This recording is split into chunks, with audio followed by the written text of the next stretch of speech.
South ఇండియాలోని అతి తక్కువ ధరలకి రత్నాలనందించే ఏకైక సంస్థ 6JVR. నమస్తే వ్యూస్. బ్రోచర్ మీద మహేష్ బాబు ఫోటో చూసి బాలాపూర్లో ఒక ప్లాట్ కొన్నారు 34 లక్షలు పెట్టి. తీరా చూస్తే అక్కడ ప్లాటు లేవు, స్థలాలు లేవు. అది తెలిసిన బాధితులు మా మనీ మాకు రిటర్న్ చేయండి అంటే దాంట్లో కేవలం 50% మాత్రమే తిరిగి ఇచ్చారు. మిగతా 50% వాళ్ళు ఇవ్వట్లేదు.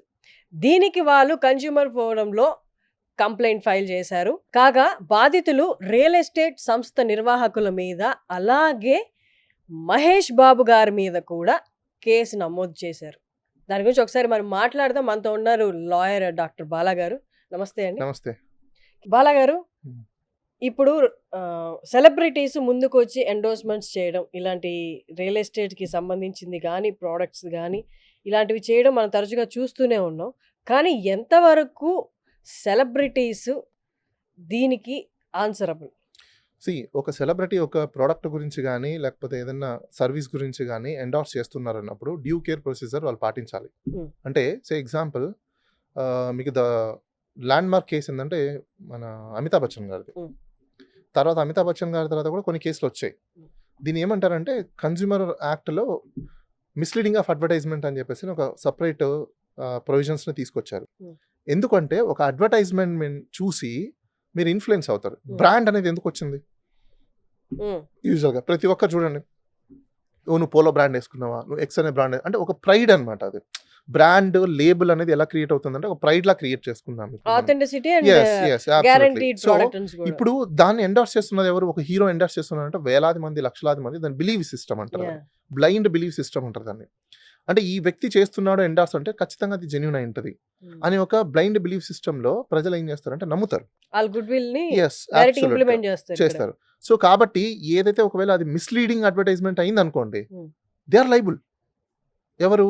ఎవరైతే ఎండార్స్ చేశారో, ఎవరైతే దాన్ని యాక్ట్ చేశారో ఖచ్చితంగా వాళ్ళు దానికి లైబుల్. దాని యొక్క లైబిలిటీని వాళ్ళు కూడా పోర్షన్ తీసుకోవాల్సి వస్తుంది. అయితే ఇక్కడ 2 థింగ్స్ ఉన్నాయి. ఇప్పుడు ఈ ఎండార్స్మెంట్ చేసే వాళ్ళు డ్యూ కేర్ ప్రొసీజర్ ని ఫాలో అయ్యి డాక్యుమెంటేషన్స్ ప్రాపర్ గా పెట్టుకొని వాళ్ళు డిస్క్లైమర్ లో కూడా వేస్తే then it is a valid. కానీ డిస్క్లైమర్ చెప్పలేదు.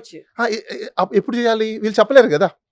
ఇప్పుడు మొత్తం వీడియో అంతా చేసి ఒక అడ్వర్టైజ్ చేసి లాస్ట్ లో డిస్క్లైమర్ వేస్తే ఆ వీడియో ఫ్లాప్ అయిపోయింది కదా. సో కాబట్టి చెప్పరు. సో చెప్పలేదు కాబట్టి డెఫినెట్లీ వాళ్ళు 100% లైబుల్ అవుతారు. సో ఈ మిస్లీడింగ్ అడ్వర్టైజ్మెంట్ మీకు బెస్ట్ ఎగ్జాంపుల్ ఒకటి చెప్తాను మీకు. బెట్టింగ్ యాప్స్ గురించి సెలబ్రిటీస్ చాలా మంది ప్రమోట్ చేయడము, వీడియోస్ చేయడము, లేకపోతే ఇలాంటి ఎండార్స్ చేయడం జరిగింది. వాళ్ళ మీద కేసులు అయ్యాయి. ఎందుకయ్యాయి? తెలంగాణ గేమింగ్ యాక్ట్ అనేది బ్యాన్ చేసింది కాబట్టి. ఎండార్స్ చేసినా కూడా, దాన్ని ప్రమోట్ చేసినా, ఎండార్స్ చేసినా మీరు లైబుల్. అలానే ఏ కన్స్యూమర్ ప్రొడక్ట్ అయినా, either it is maybe service, either it is maybe a product, either it is maybe whatever it may be, service and product ఏదైనా కావచ్చు. ఇలాంటి వాటిల్లో మీరు ఎండార్స్ చేసింది ఫర్ ఎగ్జాంపుల్ మిస్లీడ్ అయ్యి అక్కడ ఏదైనా ఎఫెక్ట్ అయింది అనుకోండి, ఇవన్నీ ఇష్యూస్ ఎప్పుడు వస్తాయి? there must be some victim, there must be some aggrieved party, there must be some affected party. if affected party is there, ఇవన్నీ ముందుకు వస్తాయి. అది ప్రాపర్గా సాఫీగా జరిగిపోయింది, వాళ్ళకి కావాల్సిన విధంగా టర్మ్స్ అండ్ కండిషన్స్ ప్రకారంగా అన్ని ఇచ్చేసారనుకోండి, దెర్ ఇస్ నో క్వశ్చన్. ఈ క్వశ్చన్ రాదు, ఇష్యూస్ రావు. జరగకపోతేనే ఇవన్నీ వస్తాయి. అయితే మీరు అడగచ్చు, ఎలా వీళ్ళందరూ వెరిఫై చేసుకుంటారు ఏంటి? బెస్ట్ ఎగ్జాంపుల్ చెప్తాను. రియల్ ఎస్టేట్ ఇప్పుడు మన మహేష్ బాబు చేసింది అనుకోండి. మహేష్ బాబు ఒక కంపెనీకి, రియల్ ఎస్టేట్ కంపెనీకి ఎండార్స్ చేశాడు, అడ్వర్టైజ్మెంట్ ఇచ్చారు. ఆయన రకరకాల పొంకాలు చెప్పాడు, కొనండి, చెయ్యండి, ఇదైపోతుంది, అదైపోతుంది, రైట్? ఇప్పుడు as per procedure and rule ప్రకారము ఇండియాలో చాలా మంది అందరు తెలుసుకోండి, మీకు బయట మార్కెట్ వాల్యూ ఏదైతే చెప్తున్నారంటో అది బయట మార్కెట్ వాల్యూ కాదు, అది బ్లాక్ మార్కెట్ వాల్యూ. అది అమ్మడం ఇల్లీగల్, ఇట్స్ అ క్రైమ్. మీరు దాన్ని క్యాష్ లో ఇస్తారు, కొంతమంది ఇంకోరి పేర్ల మీద ఇస్తారు కదా, అది క్రైమ్. మీరు తెలుసుకోవాల్సిందంటే మార్కెట్ వాల్యూ అంటే అర్థం రిజిస్టర్ డిపార్ట్మెంట్ లో మార్కెట్ వాల్యూ అనే certificate, it is the market value. నాటు ఎల్లయ్య, పుల్లయ్య, మల్లయ్య బెంచ్ మీద కూర్చున్నారు, వెనకాల కూర్చున్నారు, ముందు కూర్చున్నారు, మెట్రో కింద పోతుంది, ప్లైన్ కింద నుంచి వస్తుంది కాబట్టి మేము ఇంత ఇస్తున్నాం. ఎస్, ఇవన్నీ ఇల్లీగల్. అలా చేయడానికి లేదు. మీకు ఓన్లీ మార్కెట్ వాల్యూ అంటే ఏంటి అంటే రిజిస్ట్రేషన్ డిపార్ట్మెంట్లో ఉన్న వాల్యూనే మార్కెట్ వాల్యూ. ఆ వాల్యూ ప్రకారమే మీకు సేల్ చేయాలి. అయితే ఇక 2 థింగ్స్ ఉన్నాయి. బిల్డింగ్ డెవలప్మెంట్ వేరు, లేఅవుట్ వేరు. ఇప్పుడు లేఅవుట్ ఫర్ ఎగ్జాంపుల్ ఒక ఎకరా లేఅవుట్ తీసుకున్నారనుకోండి, వీళ్ళు ఏం చేస్తారు? ఫస్ట్ ఎల్పీ నెంబర్ తీసుకుంటారు, అంటే మున్సిపల్ లేకపోతే పంచాయతీ దగ్గర అప్రూవల్ తీసుకుంటారు, ప్లాన్ లేఅవుట్ అప్రూవల్ తీసుకున్నాక దాన్ని రెరాలో కూడా మళ్ళీ రిజిస్ట్రేషన్ చేసుకుంటారు. ఈ ప్రాజెక్ట్కి ల్యాండ్ వాల్యూ ఎంత డెవలప్మెంట్కి కాస్ట్ అవుతుంది, వీళ్ళ ప్రాఫిట్ ఎంత, ఎన్ని ఇయర్స్లో సేల్ అవుతుంది, ఎంత మార్కెటింగ్ ఎక్స్పెండిచర్ పెట్టుకోవాలి, ఇవన్నీ ఒక ప్రాజెక్ట్ రిపోర్ట్ రెడీ చేసుకొని వీళ్ళు అప్రూవల్ తీసుకుంటారు. రెరా దగ్గర అప్రూవల్ తీసుకుంటారు, మున్సిపాలిటీలో కూడా అప్రూవల్ తీసుకుంటారు. అంటే అప్పుడు అక్కడ ఆల్రెడీ వాళ్ళకి తెలిసిపోతుంది కదా కాస్ట్ ఎంత పడుతుంది, ఎన్ని ఇయర్స్ పడుతుంది, ఎంత పెట్టాలి అని చెప్పేసి అని. దాని బేసెస్ మీదనే వీళ్ళు అమ్మాలి. కానీ ఇక్కడ అలా జరగదు. ఎందుకంటే పబ్లిక్ ఇప్పుడు మన పబ్లిక్ ఇక్కడ అంతా సైకలాజికల్ డిజార్డర్స్ కదా. శంషాబాద్ ఎయిర్పోర్ట్ కింద నుంచి పోతుందంట అని చెప్పేస్తే కొనేస్తారు. బేగంపేట ఎయిర్పోర్ట్ మన పై నుంచి వెళ్తుందంటే కొనేస్తారు. అసలు ఎందుకు వెళ్తుంది ఏంటి, దానివల్ల నాకేం లాభం తెలియదు. అంటే ఇప్పుడు నేను ఫర్ ఎగ్జాంపుల్ ఇప్పుడు నేను అక్కడ కొనడం వల్ల నేను రెసిడెన్షియల్ కి కొనాలనుకుంటున్నా, నేను అక్కడ రెసిడెన్షియల్ కి కొనాలన్నప్పుడు ఇవన్నీ వస్తే ఏంటి రాకపోతే ఏంటి, what way make difference for me. Madhapur ఉంది సపోజ్ ఎగ్జాంపుల్, ఇది కంప్లీట్లీ రెసిడెన్షియల్. అది ఆ రెసిడెన్షియల్ అంటే అక్కడ జనాలు ఉండే ఏరియానే. అక్కడ మీకు హెలికాప్టర్ వస్తుందని ఇప్పుడు పెంచుతానంటే సెన్స్ ఉందా? అసలు రేట్లు ఎందుకు పెరుగుతాయని తెలుసా? జనాల కామన్ సెన్స్ లేదు. అసలు ఎందుకు రేట్లు పెరుగుతున్నాయి, రేట్లు ఎందుకు పెరుగుతాయి అంటే ప్రతి 10 సంవత్సరాలకు 15 సంవత్సరాలకు ఒకసారి డెమోగ్రఫీ చేంజ్ అవుతుంది, వాల్యూ మారుతుంది. కాబట్టి గవర్నమెంట్ డిపార్ట్మెంట్ కూడా అసెస్ చేసి దాని వాల్యూని పెంచుతాడు. ఎందుకోసం పెంచుతాడు? ట్యాక్స్ కట్టించుకోవడం కోసం పెంచుతాడు. అది ల్యాండ్ కోసం కాదు, దాని వాల్యూని పెంచేది ట్యాక్స్ అసెస్మెంట్ కోసము. ఆ అసెస్మెంట్ వాల్యూని తీసుకొచ్చి ఆన్లైన్లో పెడతారు. ఆ వాల్యూనే మనకు మార్కెట్ వాల్యూ ఫిక్సేషన్కి వస్తుంది. ఆ మార్కెట్ వాల్యూ ప్రకారమే మనం కొనాలి. కానీ మనం అది చేయట్లేదు. చాలా మందికి ఇంకోటి తెలియదు తెలుసా, హైదరాబాద్ మొత్తము రెంట్ కంట్రోల్ బోర్డ్ అని ఒకటి ఉంటుంది. రెంట్ కంట్రోల్ కూడా there is a define of rate. కానీ మనం అదన్నా చేయట్లేదు, ఇష్టానుసారం రెంట్లు పెంచుకుంటూనే పోతాం. That's also illegal. అంటే ఇప్పుడు రెంట్ పెంచితే మనం కేసు వేయచ్చా? డెఫినెట్గా వేయచ్చు. దాన్ని అంటే మీ అగ్రిమెంట్ని బట్టి ఆ ఏరియాలో రెంట్ డిఫైన్ అయి ఉంటుంది ఆల్రెడీ. మీరు ఒకసారి చూడండి, ఎలా తెలుస్తుంది? రెంట్ కంట్రోల్ బోర్డ్ లో వాళ్ళు డిఫైన్ చేస్తుంటారు, జీవో ఉంటుంది దానికి. Rent control board, yes, rent control board దగ్గర వెబ్సైట్ ఉంటుంది. మరి వీళ్ళు తెలంగాణ వాళ్ళు పెట్టారో లేదో తెలియదు, ఇదివరకు అయితే జీవో ఉండేది. అది మరి ఇప్పుడు అసెస్ చేస్తున్నారో లేదో కూడా తెలియదు. మీరు ఒకసారి అబ్జర్వ్ చేయండి, హెచ్ఆర్ఏ క్లైమింగ్ చేసేటప్పుడు actual rent payment are your defined rent అనేది రెండు ఉంటాయి, 2 కాలమ్స్ ఉంటాయి. సమ్ టైమ్స్ మీకు రెంట్ పెంచి కట్టే సందర్భాలు కూడా ఉంటాయి. హెచ్ఆర్ఏ డిఫైన్ అని ఉంటుంది. ఎందుకు? మెట్రో సిటీస్ అయితే ఇంత, నాన్ మెట్రో సిటీస్ అయితే ఎంత. మరి ఇన్కమ్ ట్యాక్స్ ఎందుకు డిఫైన్ చేసింది? మళ్ళీ చేసిందా? ఇన్కమ్ ట్యాక్స్ ఊరికనే చేయదు కదా. ఇన్కమ్ ట్యాక్స్ కూడా అక్కడ ఉన్న ఆ రూల్ ఉంది కాబట్టే మీరు ఈ రెంట్ లేకపోతే యాక్చువల్ రెంట్ అని అంటది. యాక్చువల్ రెంట్ అంటే ఏంటి? సమ్ టైమ్స్ ఎక్కువ ఫెసిలిటీస్ ఇంకా పెరిగినప్పుడు రెంట్ పెరుగుతుంది. సో ఇక్కడ ఏమైపోతుంది అంటే ఫెసిలిటీస్ లేకపోయినా కూడా 2 రూమ్లు ఉంటే కూడా మనం 15,000 ఇచ్చేస్తున్నాం. ఎందుకు ఇస్తున్నాం మనకు తెలియదు. ఎందుకంటే ఇక్కడ రెంట్ దొరకడమే కష్టం అని అంటాం.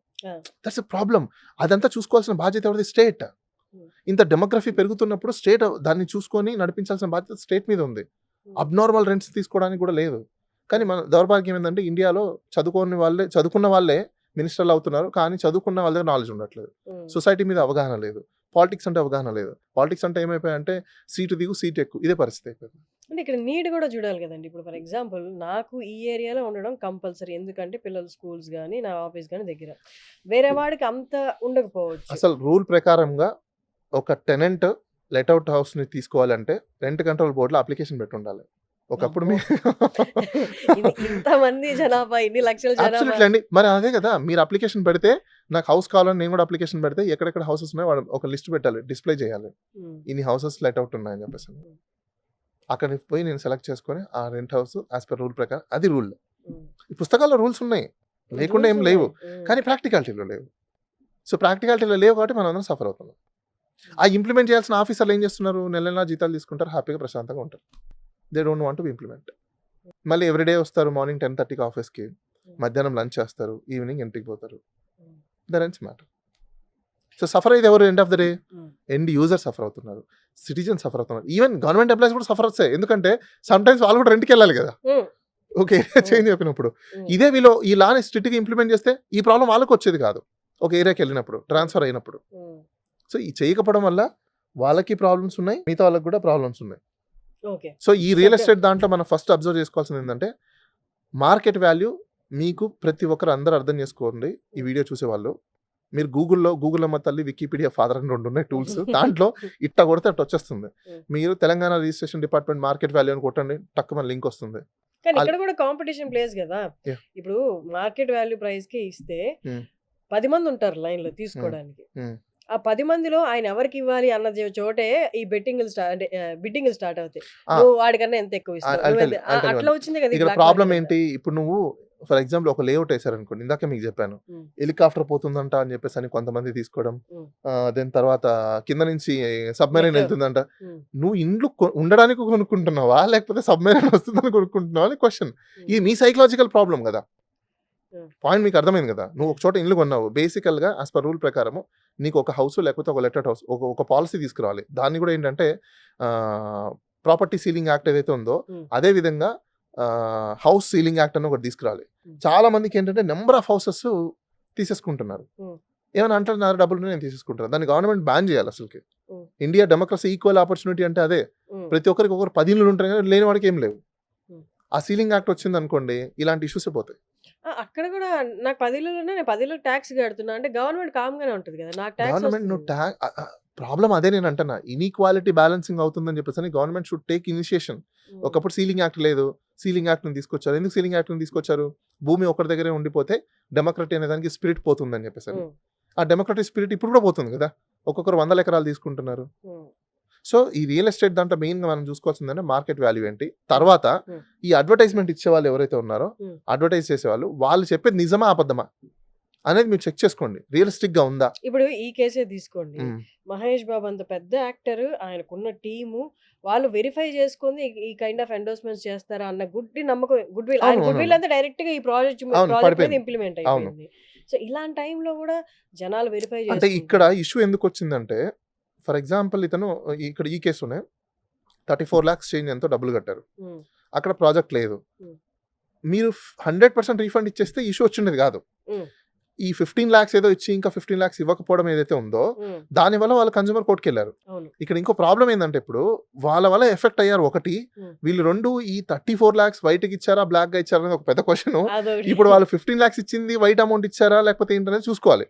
ఇప్పుడు వీళ్ళు ఏం చేస్తారంటే హుషారీగా 15 lakhs వైట్గా వచ్చాయి కాబట్టి 15 lakhs ఇస్తారు, మా 15 lakhs ఇవ్వలేదు అంటారు. సో ఇవన్నీ నడుస్తూ ఉంటాయి.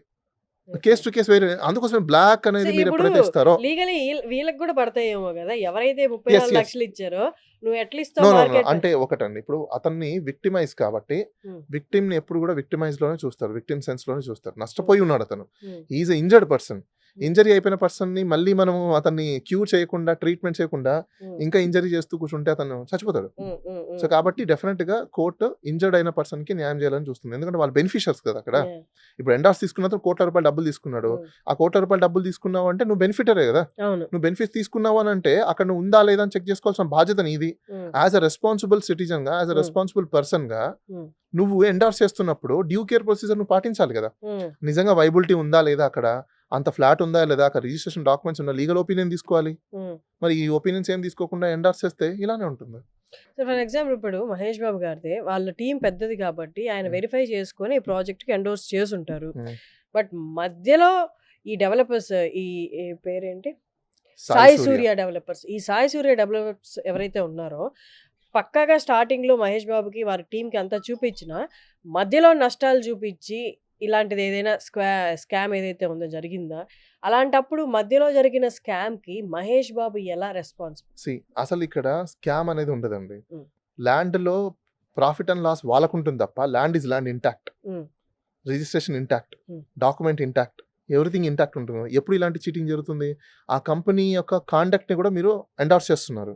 మరి ఆ కంపెనీ యొక్క కాండక్ట్ ఎండార్స్మెంట్ మీరు చేసినప్పుడు దాని కంపెనీ అంత నిజంగా కాండక్ట్ ఉందా లేదా అనేది రెస్పాన్సిబిలిటీ ఎవరు తీసుకొని ఉండాలి? మీరే కదా. మీరు చెప్పడం వల్ల కదా ఇప్పుడు ఎక్స్ అనే పర్సన్ కాండక్ట్ ని ఎవరు ఎండార్స్ చేశారు? అదే నేను అంటున్నా, ఇనిషియల్ స్టేజెస్ లో అన్ని పక్కాగా ఉన్నాయి, ల్యాండ్ ఉంది, అన్ని ఉన్నాయి. మధ్యలో ఈ సాయి సూర్య డెవలపర్స్ ఎవరైతే ఉన్నారో వాళ్ళు ఏం స్కామ్ చేశారో, ఎలా ఇరుక్కున్నారో, మొత్తానికి వాళ్ళు చెప్పినవి ఏమి అక్కడ కనిపించలేదు. ఇక్కడ ఏమైపోతుందంటే మధ్యలో జరిగిన నష్టాలకి మహేష్ బాబు ఎలా అది during the course of trial లో తెలుస్తుంది. అసలు ఈయన పోర్షన్ ఆఫ్ లైబిలిటీ ఎంత ఉంది, యాక్చువల్ గా ఎవరైతే ప్రమోటర్స్ ఉన్నారో వాళ్ళ పోర్షన్ ఆఫ్ లైబిలిటీ ఎంత ఉంది ఏంటనేది డ్యూరింగ్ ద కోర్స్ లో తెలుస్తుంది. ఇప్పుడు మనము కన్క్లూజన్ చేయలేము. ఎందుకు అంటే ఇప్పుడు వీళ్ళని చూసి, వీళ్ళ అడ్వర్టైజ్మెంట్ ని చూసి కొన్నారు. సాయి సూర్య డెవలపర్ డైరెక్ట్ కన్స్యూమర్ కి తెలియదు కదా. ఎలా తెలుసుకున్నారు? ఒక టీవీ యాడో, ఒక పాంప్లెటో, ఒక పేపర్ న్యూస్ చూసి మహేష్ బాబు ఇప్పుడు నేను మీరు చేస్తామండి, పోయి కొంటారా? కొనరు కదా ఎవరు. మహేష్ బాబు చేశాడు కాబట్టి అప్పుడు ఇదేదో బాగుంది కదా అని ఒక సైకలాజికల్ ఇంప్రెషన్ వాళ్ళకి క్రియేట్ చేస్తున్నాం మనము ఇండైరెక్ట్ గా. ఇప్పుడు నేను మీరు చేసామనుకోండి, ఏదో పిచ్చాడు వచ్చింది అనుకుంటారు, రోజు వస్తూనే ఉంటాయి యాడ్స్. కానీ అదే మహేష్ బాబు ఇస్తే అదొక పెద్ద సెలబ్రిటీ కదా ఆయన. సో అది అందరికీ చేరుతుంది కదా, అందులో 10% అయినా కొనడానికి ట్రై చేస్తారు కదా. So that's your influencing right, indirectly your endorsing something. So అక్కడ లైబిలిటీ ఉందా లేదా అనేది కోర్ట్ విల్ డిసైడ్. ఓకే. ఇప్పుడు నోటీసెస్ అయితే కామన్ అండి, నోటీస్ వస్తుంది, ట్రయల్కి వెళ్ళాలి, వాళ్ళ డిఫెన్స్ వాళ్ళు చెప్పుకుంటారు, రకరకాలు ఉంటాయి ఇంకా ట్రయల్ నాడు. ఆ ట్రయల్ కంప్లీట్ అయిన తర్వాతనే కన్క్లూజన్ అనేది వస్తుంది. థ్యాంక్ యూ అండి, thank you so much for your time. Suman టీవీలో మీ పర్సనల్ అండ్ బిజినెస్ ప్రమోషన్స్ కోసం కింది నెంబర్కి కాంటాక్ట్ చేయండి.